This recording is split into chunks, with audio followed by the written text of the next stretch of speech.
So let's do this. This is actually an excellent opportunity to go into. We have big news with Tulsi Gabbard. It's called the Breakup. What is it called? Breakup Big Tech Act. The BUBTA. She's saying these companies should not have 230 protections, liability protections, if they're censoring people. So just we'll go into this in just a brief second. This is the story from Newsweek. Tulsi Gabbard backs Trump in Section 230 battle, accuses lawmakers of kowtowing to big tech. So we've already seen, and this story is from a couple days ago, but on YouTube right now, they just announced a new rule about what you can and can't say pertaining to Donald Trump and accusations of fraud. It's really weird. We had a really funny discussion before the show about so I don't even know if I can say the actual criteria because it might be an algorithm just listens and then nukes the show because I said something too similar. But I'll try and break it up. I actually spoke with Google on the phone. They said 2 criteria must be met for a video to be removed. You must assert that there is widespread voter fraud or error in the selection. The next criteria that must be claimed in the same sentence is that it changed the outcome of the election. And that's it. I asked for clarification. What about changing the outcome in terms of 0.1 versus minus 0.1? The winner isn't changed, but the numbers are changed. And they said, I think it's basically like if you claim Trump actually won because of these reasons. And I'm like, okay, so if I say there is evidence of widespread fraud, and it needs to be investigated, but it's not yet been, as far as I can tell, proven beyond a reasonable doubt that it altered the outcome. They said that's okay. Now, I'm not entirely convinced that's the case. They may still nuke us for even discussing it because we don't know who these third-party outsourced individuals who are reviewing, transcripts, what they're going to understand. I get routinely flagged for ridiculous things. I did a segment talking about, it was about some policy position. The video was Joe Biden plans policy around X, and they said it was hate speech. And then what I have to do is I have to actually reach out to Google, and they do a secondary review and overturn personally. Because I guess they like me, maybe they won't ban me. But they have third-party fact checkers. They're, in a bunch of different countries all over the place because YouTube's massive. And they just, here's the rule sheet, and they say yes or no. And Isn't that just bizarre, though? That the political discussion in our country is governed by their third world outsourced. That's exactly it. That they found on Fiverr.com. Their Fiverr.com workforce is regulating our political speech. Or robotic algorithms that take things out of context. Yes, and can't understand sarcasm. So, well, they also. I don't know if we should even joke about it. We had a really funny joke earlier, and I'm like, I don't know if I could actually say that. They still might. Yeah, I don't even know if I can make the joke because the joke might still flag the algorithm. When you get to a point of power, it's just time to stop joking. I think when you talk about certain things. But there's so there are certain jokes that are obvious jokes to anybody, but not to an algorithm, because there's intonation, there's inflection. Oh, we should do a whole show. You could say something like you could say. So I'll give half the joke. Of course, Joe Biden won. He's the greatest president in American history. Already. People are going to hear that and they're going to get I'm being sarcastic. He's not the greatest. So that's the joke I was making in the other episodes with Joe Biden doesn't campaign. He gets 8 million votes and just wow. Think about the amount of charisma just exuding an aura. It's almost like if you're familiar with Dragon Ball Z. How many of you Dragon Ball Z fans are out there? Got Goku and he goes, and there's a blast of energy coming out of his body. Joe Biden stood up on that podium and with one wink to that camera, it was like a nuclear bomb exploded behind him. The charisma was just people sitting in their homes watching their TV got knocked back, stuck against the wall with the amount of charisma. That's how Joe Biden was able to not campaign and win 80 million votes.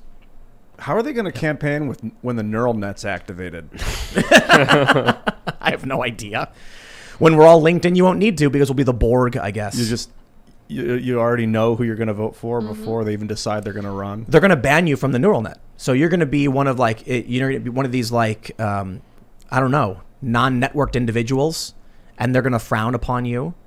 And you're going to be outside asking people, just spare a little internet. Can you Google search something for me? Obviously, the process will change leading up to technology like that. So maybe we're just in a fluctual process right now. The issue is the unpersoning and the suspension of political discourse, and especially by non-American actors. So check this out.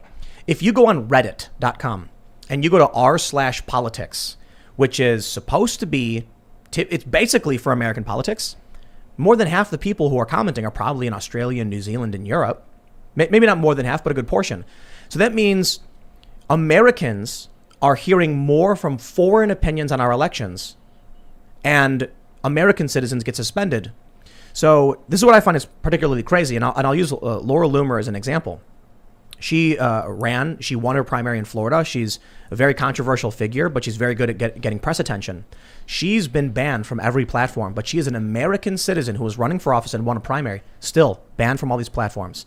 But on Twitter, you can have 100,000 people from Australia telling us how we should vote and what we should think, influencing our elections. I'm not saying illegally influencing, but that is worrying to me, that these people who don't live here, who don't understand the Electoral College, who don't understand how our representation works, don't understand how gerrymandering works, are influencing people's opinions in negative ways without understanding our country. That to me is terrifying, especially when you consider a lot of these big tech platforms, like the risk we face right now by having this conversation. They've said they'll ban it. Well, that's not going to affect any Democrat. The Democrats are saying Republicans are crazy, but there's evidence and there's discussions to be had. They could ban us.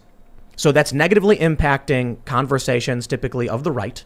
Yet if you are Australian and you agree with Democrats, you can say whatever you want, but an American citizen can't. That's insane. Yeah.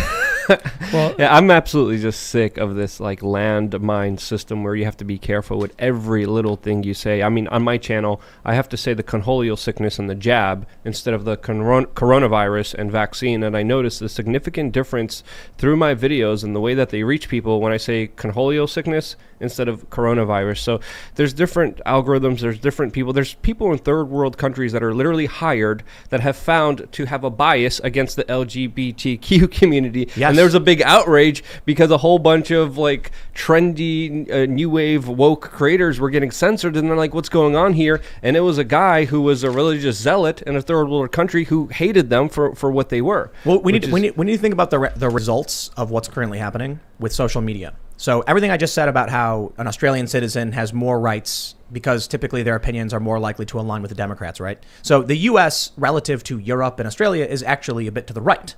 And a lot of people keep saying in Europe, America is so far right. The Democrats are considered like a centrist party compared to Europe. And it's like, I'm not concerned about the opinions of Europeans because they don't understand our system. They don't live here, and they don't there's a lot of things they don't get about our history, why we have the certain systems we do.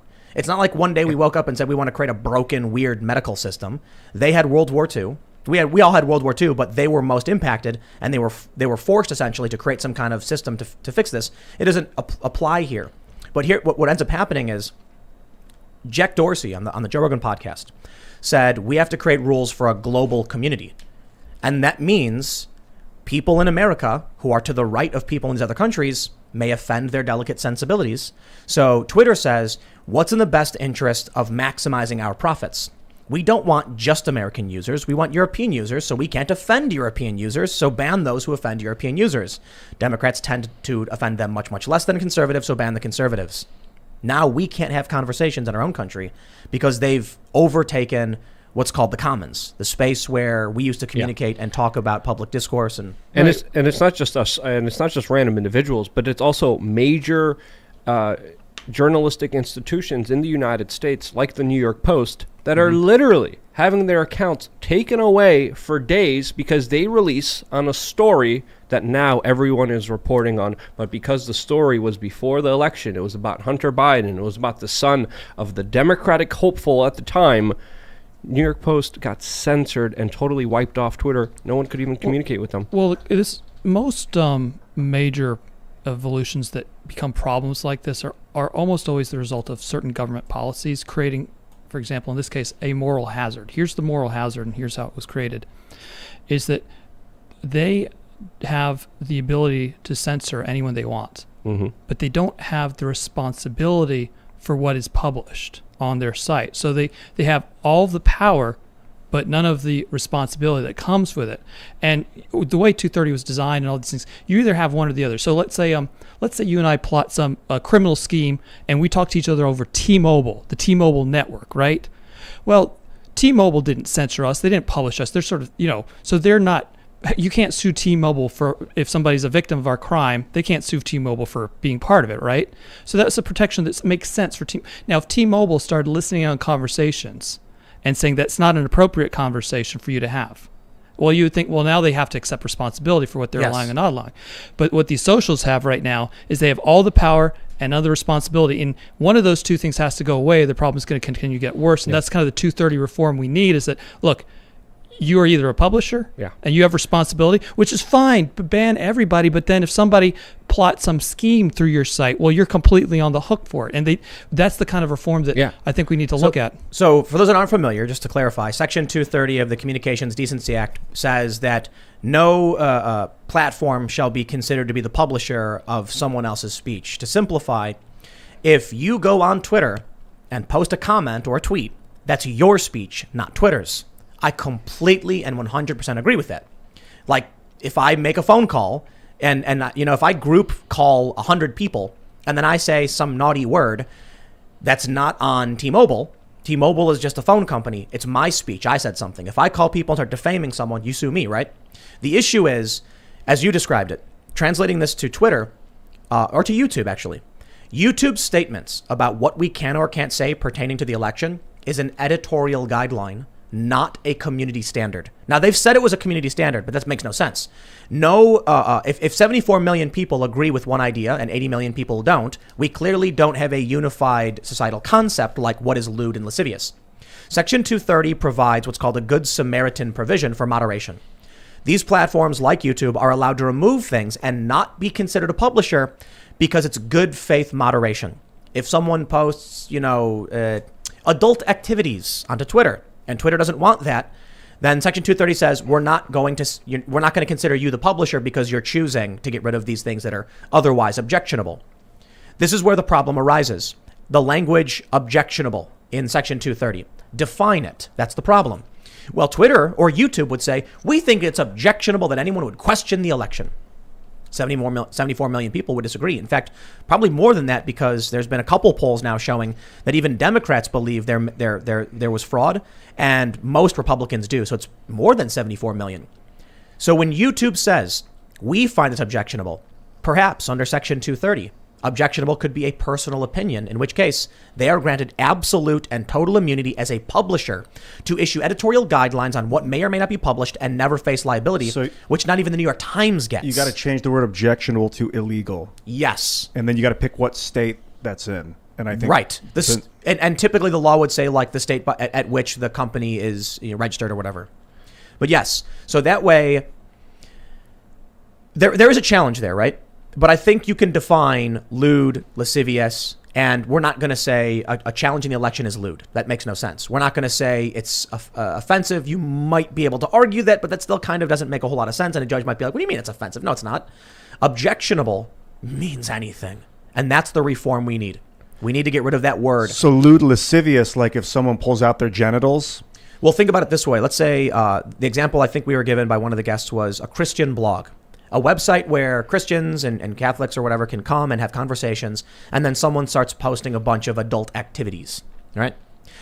Well, they're going to be like, we don't want this on our platform. It's not for this. It's so that we can have, our conversations. They're a publisher then, right? No, you can remove all that and still be protected because it's clearly not in the spirit. It's a Good Samaritan provision. But if you change it to say if only illegal content, then they couldn't remove that without becoming a publisher. Exactly. Thanks for checking out this clip from the Timcast IRL podcast. We do the show live Monday through Friday at 8 p.m. So come back to check us out when we go live. Don't forget to subscribe, hit the like button, hit the notification bell, and we are also available on all podcast platforms for free if you want to listen to us there. Thanks for hanging out, and we will see you all next time.